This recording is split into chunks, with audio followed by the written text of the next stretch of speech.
안녕하세요. 오늘은 사람은 왜 만족을 모르는가 두 번째 이야기로 찾아왔어요.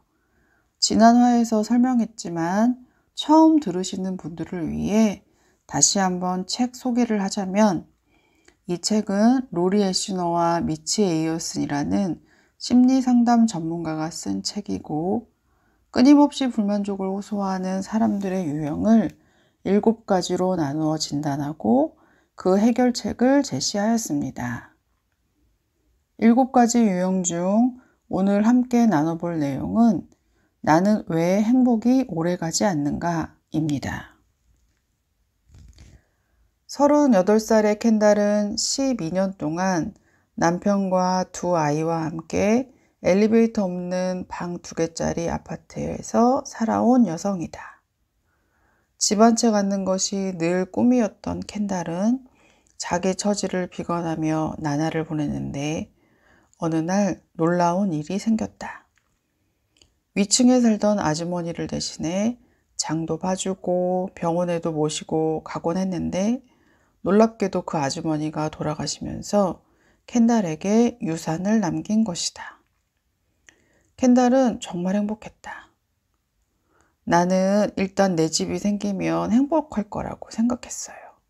그런데 지금은 이 집이 너무 작다고 생각이 돼요.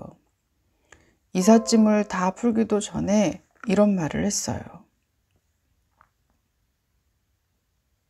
이 집을 담보로 대출을 받으면 더 큰 집으로 갈 수 있을 것 같아 라고요. 그러자 남편이 저를 보며 만족을 모른다고 하더군요. 제가 어떤 것으로도 행복을 느낄 수 없을 거라고요. 참 이상합니다. 많은 사람들이 남보다 행복해지기 위해 많은 돈과 에너지를 씁니다. 그리고 자기가 행복하지 않은 이유를 알기 위해 애를 쓰기도 합니다. 하지만 그들의 주변인들은 말하지요. 도무지 그들이 행복해하지 않을 이유는 없다고요. 왜 켄달과 같은 사람들은 행복이 오래 가지 않을까요? 여러분도 혹시 켄달처럼 불행이 항상 내 주변을 맴돌고 있다고 생각하시나요? 그렇다면 다음의 질문을 듣고 어떤지 한번 생각해 보세요.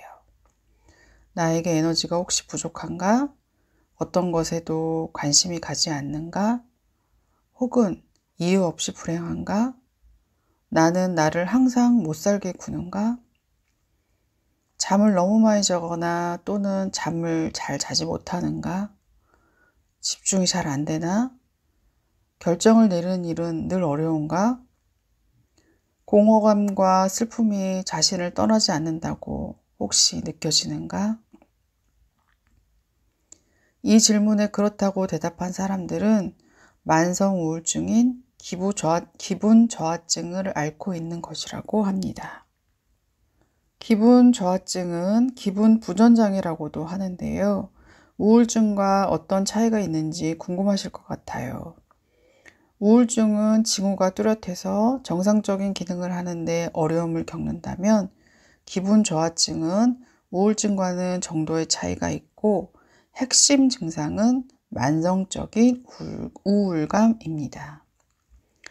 이런 이유로 그들은 나는 원래 우울한 사람이야 라고 반응을 하거나 또는 자기 증상이 성격의 문제라고 생각하지요.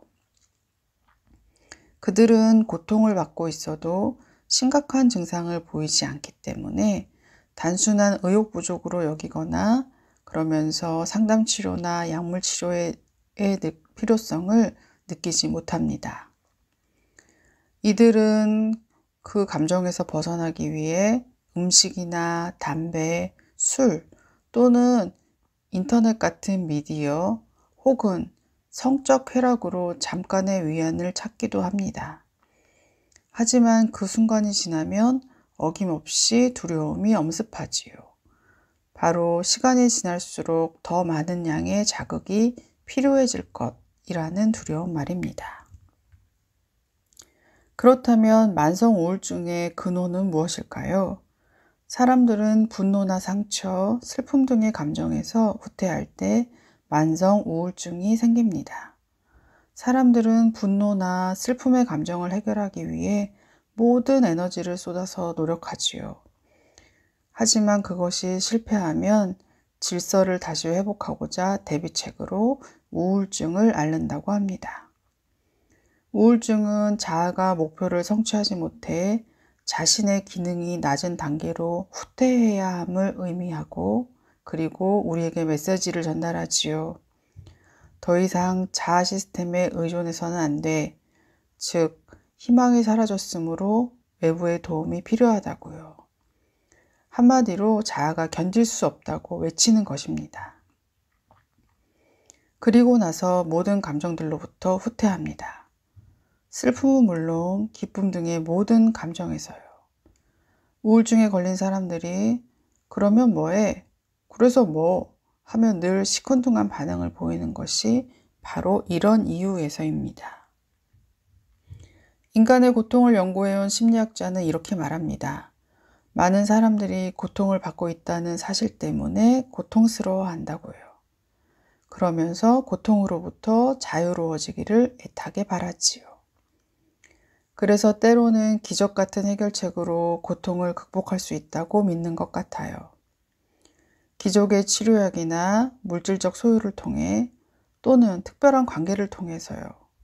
하지만 이것들은 잘못된 믿음입니다. 인생이란 것은 변화와 상실을 끊임없이 겪는 과정이기 때문이지요.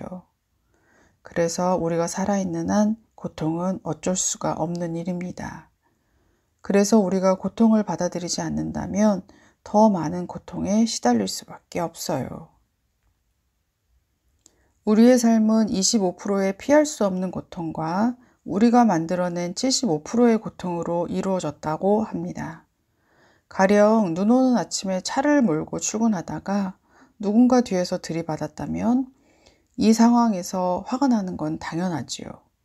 하지만 이것은 25%의 고통에 해당하는 것이고, 화는 나지만 보험회사에 연락하고 차를 수리를 맡기면 지나갈 일이지요. 고통이란 언젠가는 사라지는 시간의 제한을 받는 과정입니다. 하지만 어떤 사람들은 속을 끓이며 두고두고 붕괴해요. 왜 내가 이런 일을 겪어야 해? 말도 안 돼. 가만두지 않을 거야. 이것이 바로 75%에 해당하는 자발적 고통인 거죠. 고통에 저항할 때 고통은 더 커지고, 고통받는 사실 때문에 더 고통을 받는 것입니다. 고통에 매료되어 고통을 연구해온 학자는 그렇게 한 이유가 바로 고통의 잠재력 때문이라고 합니다. 고통은 인간의 성장과 자기 발전에 필요한 도전을 제공하기 때문에 꼭 필요합니다. 안전 욕구를 뒤흔들어 버림으로써 성장할 수 있고, 더 나은 방향으로 나아가도록 자극을 줍니다. 편안하고 만족을 느낄 때에는 발전은 이루어지지 않지요. 인간에게는 상실과 그에 따른 고통이 필요해요. 그래야 성장할 수 있거든요. 어떠세요? 고통을 바라보는 시각에 변화가 좀 생겼나요? 동전의 양면처럼 고통에 다르면은 성장이라는 것을 이제는 인정하시나요? 그리고 또 하나, 고통은 인생에서 누구나, 그리고 끊임없이 겪어야 하는 과정이라는 것도 꼭 기억했으면 좋겠어요. 이런 인식의 변화를 통해 여러분이 고통을 너무 두려워하지 않고 고통으로부터 조금은 자유로워질 수 있기를 바랍니다.